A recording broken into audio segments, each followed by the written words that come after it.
Today, our exploration of the parable of the prodigal son begins with the context of the story. Why did Jesus tell this memorable parable? What prompted him to create such a moving story of rebellion, loss, forgiveness, and redemption? If we want answers to these questions, we must go to the beginning of chapter 15, where Luke sets the stage for the telling of the story. In a word, it begins with grumbling. The Greek word means to complain throughout a crowd, to murmur, to grumble, to growl.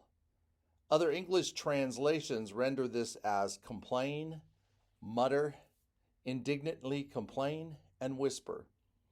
The dictionary defines grumbling as complaining or protesting about something in a bad-tempered but typically muted way, to make a low, rumbling sound. The feeling this grumbling elicits is quiet whispers at first that spread from person to person until they grow louder and louder and louder until they explode with raw emotion, anger, judgment, and condemnation. Make no mistake about it, grumbling can be a dangerous force in our lives as well as in the church. It starts off as innocent complaining among friends, but then it grows and takes on a life of its own until it spirals out of control. And this is especially true in the age of social media, where grumbling turns to rage with a few keystrokes. Grumbling is indeed a destructive and divisive force in our lives and in our world. And if we journey through the Gospel of Luke, we will discover that these same people grumbled about Jesus in other places. They grumbled about his invitation to dine at Zacchaeus' house. They questioned, complained, watched, accused, ridiculed, and were hostile, and eventually plotted Jesus' death. Therefore, we cannot make light of the grumbling of the Pharisees and the scribes. They were treading on dangerous ground, and Jesus knew it. His response to their grumbling, in part, was the parable of the prodigal son, which we will explore in great detail this Lenten season. But for now, we simply focus on grumbling. So who were these grumbling Pharisees and scribes? They have been described in other English translations as members of the strict set, religion scholars, legal experts, and teachers of the law. In other words, religious law, the Torah. They were not bad people. They were good people. Therefore, we cannot stereotype them nor demonize them. In a nutshell, the Pharisees and scribes were the synagogue-going folk. They were the spiritual leaders who prided themselves on following all the religious observances prescribed in the Holiness Code. Through obeying these rules and regulations, they felt like they were living a righteous life and were walking closely with God. Most of the material in the Gospels tends to portray the Pharisees and scribes in a dangerous or negative light. However, we also need to remember that Joseph of Arimathea, who donated the tomb where Jesus was buried, was most likely a member of the Sanhedrin, which means he was also a Pharisee or a scribe. So let's not judge the Pharisees too quickly. Instead, let's search our hearts and ask ourselves, what do we grumble about in life? What causes us to whisper, murmur, and indignantly complain?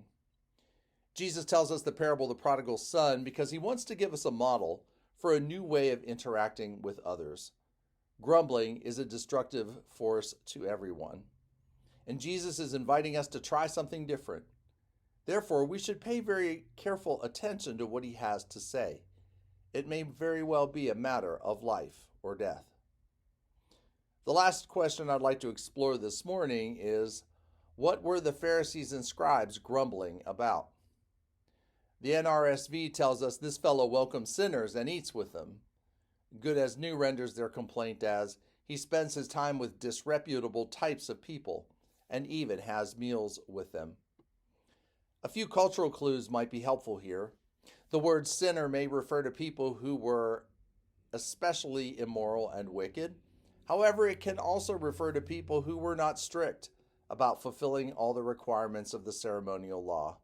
They were sinners in the eyes of the Pharisee because of their neglectful attitude toward religion. Tax collectors were one striking example of such sinners, mainly because quite a number of them were corrupt.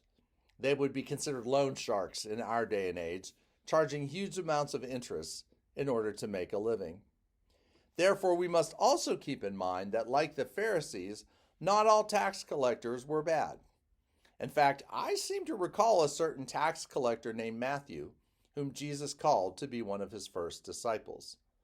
The other sinners are unnamed in this parable. They are often unnamed in other places in the Gospels as well. And we should not be quick to label them. They stand for anyone who felt like an outsider in Jesus' day and ours.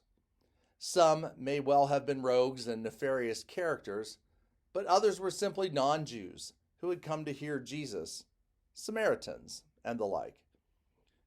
The point of Luke's setup seems to be that these so-called sinners had a genuine interest in hearing what Jesus had to say, while all the Pharisees could do was grumble and complain.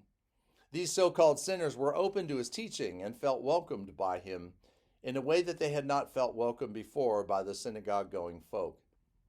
The primary way Jesus extended this feeling of welcome was table fellowship.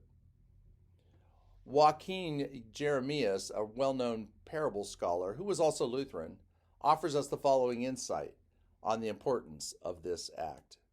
He says, to understand what Jesus was doing in eating with sinners, it's important to realize that in the East, even today, to invite someone to a meal was an honor. It was an offer of peace, trust, fellowship, and forgiveness.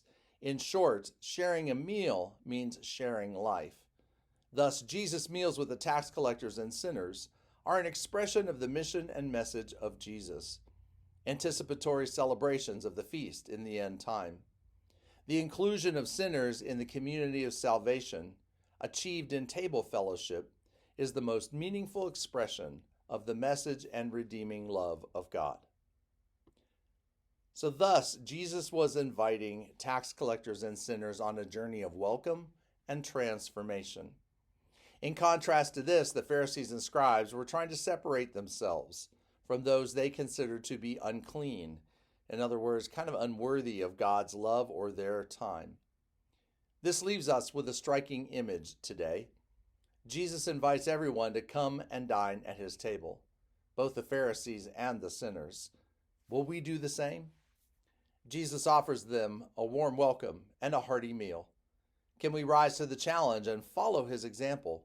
Or will we exclude some people, making them feel unwelcome in our church and in our homes? This is one of the questions the parable of the prodigal son will attempt to answer. So let us walk deeply with this story during this season of Lent, that we might become more like the one who welcomes all people to dine at his table. Amen.